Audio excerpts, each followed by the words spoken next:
दोस्तों, यह वर्ष आरएसएस की 100वें साल का स्थापना दिवस है और आरएसएस इसको बहुत धूमधाम से मना रहा है। और इसके जो प्रचारक हैं, जो हमारे प्रधानमंत्री, होम मिनिस्टर हैं, वो बड़े गर्व के साथ कह रहे हैं कि हमें जो इस संगठन है, इससे बड़ी प्रेरणा मिली है और ये अपने आप को राष्ट्रभक्त और बड़ा डिसिप्लिन वाला संगठन बताता है। हालांकि आज़ादी के आंदोलन में साफ हो गया कि इसने आज़ादी के आंदोलन में हिस्सा नहीं लिया, बल्कि जो है अंग्रेजों की मदद की है। पर इसी संगठन के मामले में एक बहुत कड़वा सच सामने आया है। वो बात ये हुई है कि केरला में एक 26 वर्षीय आईटी इंजीनियर ने सुसाइड कर लिया और उसने अपने सुसाइडी नोट पे, जो सुसाइड नोट है, उसमें इंस्टाग्राम पे उसने पोस्ट किया। उसने लिखा कि मैं जब 4 साल का था तो मेरे पिता ने आरएसएस की शाखा में मुझे भेजना शुरू किया।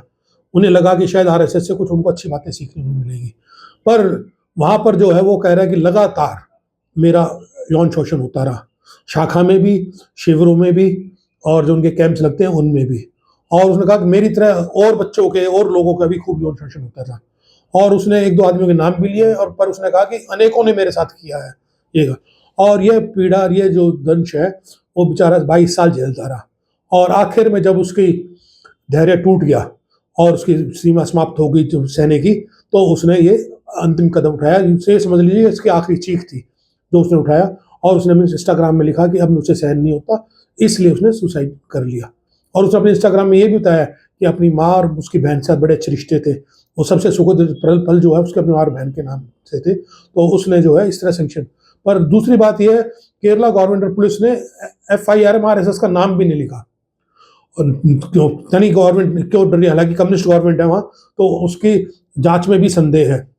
और आरएसएस जो संगठन अभी तक कहीं रजिस्टर्ड नहीं है, वो एनजीओ है क्या है उसका कुछ नहीं पता। उसकी जो कार्य करने की तरीके हैं वो भी बड़ा संदेहास्पद है। उनके अकाउंटिंग का भी मामला ये है। पिछले दिनों प्रधानमंत्री उसको एनजीओ कहा था, पर ये नहीं पता ये किस कानून के तहत दर्ज है। और ये भी देखा गया कि पब्लिक डोमेन में साफ बात बहुत कॉमन है, पहले से लोग इस बात को जानते हैं। ये इस घटना से इसका पर्दाफाश हुआ है कि जो भी संस्थाएं हैं जिनमें महिलाएं नहीं होती, पुरुष रहते हैं, उसमें इस तरह के होमोसेक्सुअलिटी के मामले आते हैं। जैसे आरएसएस है, जैसे मदरसे हैं, जैसे क्रिश्चियंस के जो फादर्स का मामले में इस तरह की बात आती है। तो ये बड़ी स्वाभाविक है कि ये बात पब्लिक डोमेन में थी, पर जब ये इस तरह केस आते हैं तो एक्सपोज हो जाती है। तो अब आरएसएस का फर्ज बनता है कि इसमें आगे आके अपनी सफाई पेश करे और अपने किस तरह से दाग धोएगी ये तय करे। धन्यवाद। जय हिंद।